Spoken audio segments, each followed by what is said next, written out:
perspective, we see investments in Web3 project dropping over the last 2 years. But on the other hand, investments into AI has been growing at an exponential phase.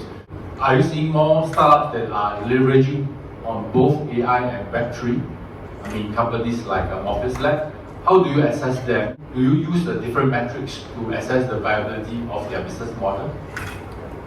So I think for one, Morpheus and the likes of it, it's the exception out there, where the majority out there are just combining these two because it sounds sexy and it's the narrative, and hopefully that they can raise money, right? So there's a lot of noise out there, that's what I'm trying to say. And so for us as investors, the key part is really understanding like what part of Web3, right? Web3 is such a big word, same as AI.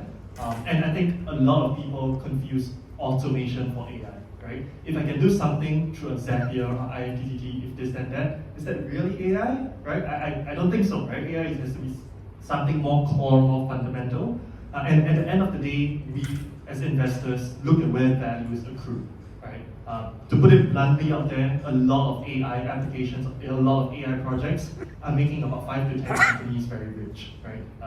You are basically feeding OpenAI's models, and you're just creating wrappers on top of it. So I think really thinking about where the value accrues in the long run is going to be critical, regardless of whether you're AI, you're Web3, or in between. And if you're just layering it on top for the sake of it, like we are also not born yesterday. So yeah. So this is a typical pitching session in the Business Angel Network. So one of my other hats is I'm part of an association called Business Angel Network. So our members are accredited investors, and then our investment is at a much earlier stage, pre-seed and seed stage.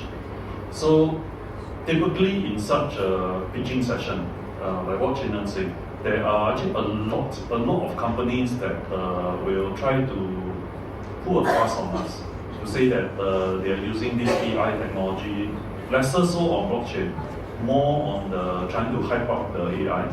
So for investors that are less tech savvy, they may be convinced, right? But for those of us in the Bansi that are slightly more tech savvy and know a bit more about AI, they will typically fail quite badly.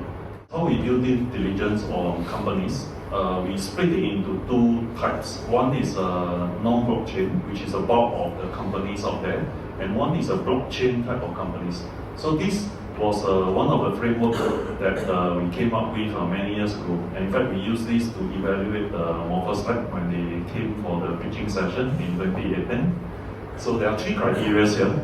So the first one will be the people. People to us is extremely important. Whether how strong is the team, and subsequently, because chances are the projects and product may have to pivot along the way. And if the team is not strong enough, they may actually collapse. So team is extremely strong to us among the other subcomponents. Then the product is the next stage. Whether they have an MVP, what is the stage, and then whether is there any IP. So Morpheus Lab took a few years before they patented the product, but as the saying goes, it's better to be late than never. And I was quite happy that they have 2 patents and not just 1, right? And 3 will be great. And then after that, the third criteria will be the progress. And then we want to see how they are progressing in the market. Then when it comes to especially blockchain and those that are launching their own tokens, there are quite a few unique characteristics, right? So they have a community, then they have an extended team, they have an advisor, then they have the white paper and all this. So we do have to take that into consideration. And all in all, we will use this framework to score the different companies. How many of you watch this, The Big Spark, in Channel News Asia? So this is an interesting ongoing entrepreneurship reality TV, whereby quite a number of companies, I think in this case in Asia, so they pitch for $1 million funding. What's interesting is that there are a few companies that oversell their technology, and unfortunately the judges that they have there seems to be more of the money type of VC rather than tech type of VC. So from time to time you will see that they are being hoodwinked by the companies and they fail to do some of the due diligence. So unfortunately it happens on the TV, and it also happens in the real world. I'm sure there are a number of investors here in the group. Do always be mindful that there are companies, right, when they pitch for funding, more due diligence is required, not just on the financial aspects, but on the technology as well. Okay, in short, investing in AI is no different from investing in Web3. There's a lot of noise.